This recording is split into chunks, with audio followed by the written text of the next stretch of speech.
Today is Chullin Daf Nun Zayin. Yesterday we learned in the Mishnah that if a chicken's legs broke, it remains kosher. Says the Gemara, there was a story with Rava that he once checked a tzano din kure. Rashi says two pshatim, either a basket full of birds with broken legs, or the pshat is he had simply a bird called inkure, and Rashi brings something similar to this beautiful duck in inkure. And he checked to see if the tzoyim sagidin are intact. Tzoyim sagidin are the tendons right by the chicken's leg, the pulki, what we call. There are 16 tendons that run here. If one of them is torn, it makes the chicken treif. So even though the leg that's broken is kosher, Rav used to check the tzoyim sagidin. Now, by an animal, we say that if the foreleg is dislocated, it's kosher. The rear leg, the hind leg, if it's dislocated by the hip, it is treif. What's the halacha by a bird? So if the bird's wing is dislocated, just comes out, then it is treif. The big sugya here that we have today is this bone right here, the hip bone. What if that becomes dislocated? What's the halacha? Says the Gemara like this. Rav Huna, in the name of Rav, says that it's completely kosher. Now, Reb Zeri himself says in the name of Rav Huna, that Rav Huna actually said that it's treif. But the Gemara debunks that.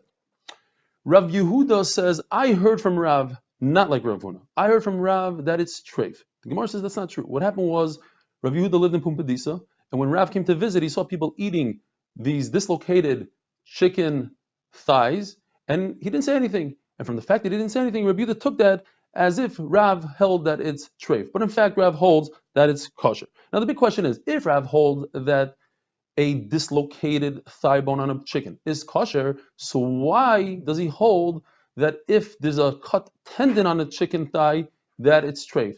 Pretend that the thigh isn't there, and it should be completely kosher. The answer is, Rav himself explains that there's a big nafkamina between a dislocation, which the animal can live, and it might go into place, or he can live with a dislocated thigh, whereas if it's cut, we see from practice, cut sinews, tendons tend to kill the animal. We said in the name of Rabbi Yochanan that if there's a dislocated thigh, it's treif.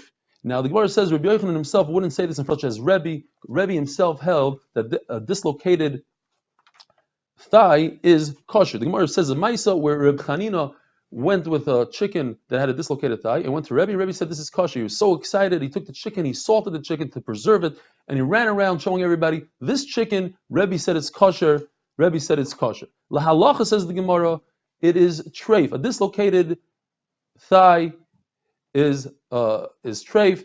Why? It's halacha. Revachas b'Yisrael. This is accepted in Klal Yisrael, and it's treif. The Gemara says that Chizkiah said a very puzzling statement. He said that a chicken doesn't have a lung. And it's very hard to understand. How could you say that? If you open up a chicken, you see a chicken has a lung. The Gemara tries to say, perhaps, maybe he meant that if a chicken falls on a fula or it gets scorched by fire, then we don't have to check the lung. What's the svara? Why would you check other organs and not the lung? Says the Gemara, because a chicken has different type of ribs.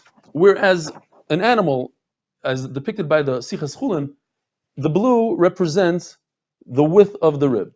The rib of an animal is very thin and flat and wide. Now, if it falls, then the rib doesn't provide a lot of protection. Whereas the rib of a bird, it's very narrow, but it sits like this on the bird versus like this.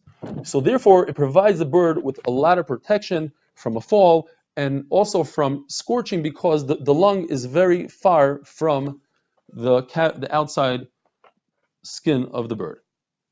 Now, the Gemara eventually says, and in a joking way, midvarav shel beribi. Beribi means the Galadar, Chizkiah, the Galadar.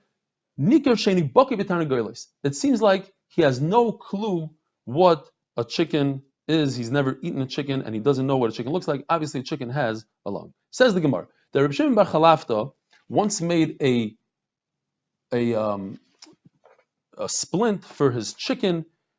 And nevertheless, the chicken didn't last more than 12 months. And there's also a story with a sheep that had a hole in its skull, and they put a plate on there. They took a gourd, they dried it out, and obviously the sheep didn't last more than 12 months. It lived longer, but it didn't last more than 12 months. The Gemara says, Reb Shimon Chalafta since we're discussing Reb Shimon Chalafta, he loved to experiment, and he once experimented to debunk Rabbi Yehuda from our Mishnah. Rabbi Yehuda in our Mishnah says that a chicken that is missing its down, it can't live, it's a treifa.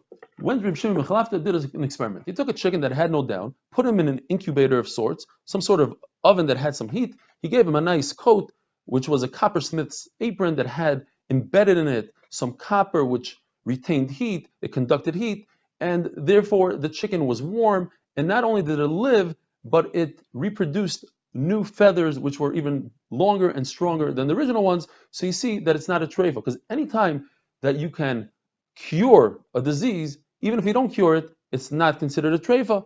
What else did Reb Shimon Chalafta do as an experiment? It says Shlomo HaMelech said, Leichem l'mala tzel, and check out in a mullah, it doesn't have a moishel, it doesn't have a king, they rule themselves. So he wanted to see how did Shlomo HaMelech see this. So he went to an anthill, he put his coat over it, and an ant came out. An ant thought that there was shade. He took that ant and he numbered it, he put a simon on it, he branded the ant, and he let him go back into the anthill. The ant comes back into the anthill and says, Rabbi Sai, it's party time, there's a lot of light outside, there's a lot of shade, the sun is gone. So they all come out and they see that he lied, because Reb Shimon Chalafta removed his coat. Says the Gemara that the ants killed him.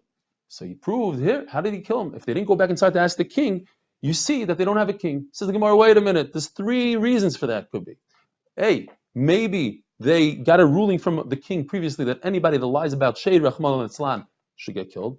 B, maybe the king was right there and he said, kill them. Or maybe there was no king those days. There was in between kings. So there is no raya. Elamai, Shlomo HaMelech got a Baruch HaKodesh, and that's it. Tais, by the way, brings an amazing story, the famous story from Baba Basra, that the Talmud heard from Rabbi Yochanan that in Las Lavid there's going to be two giant diamonds the size of 30 by 30 that HaKadosh Baruch Hu was going to use for the entrance of Yerushalayim. He laughed inside, and one day he saw it with his own eyes on the ocean. He came back and told Rabbi Yochanan, look, I saw it. So Rabbi Yochanan said, Reiko, if you didn't believe me when I said it, and he turned into a Galat Tzomos. So Tosha says, but over here, he wasn't questioning Shlomo HaMelech. Reb Shimon Chalafta wanted to prove Shlomo HaMelech. Anyways, the machlokes, how long do you have to wait for a treifa? We know it's 12 months, we have this 12 months. But the Gemara says, there's a brisa that says that, first of all, a treifa cannot conceive, and a treifa cannot grow in size. And then the Gemara brings, Rebbe holds that a treifa you wait 30 days, and there's another shita that you wait 2 to 3 years. So where did Rebbe Huna get his sheet of 12 months? Says the Gemara, because there was once a person who had a hole in his skull, and they covered the hole, they put a plate on, but he ended up dying. So you see from that he ended up dying within 12 months, because you have to wait through all the seasons. Some people die from the heat, and this guy died from the cold, and that's why you wait 12 months. Have a wonderful day, Rabbi Yisai.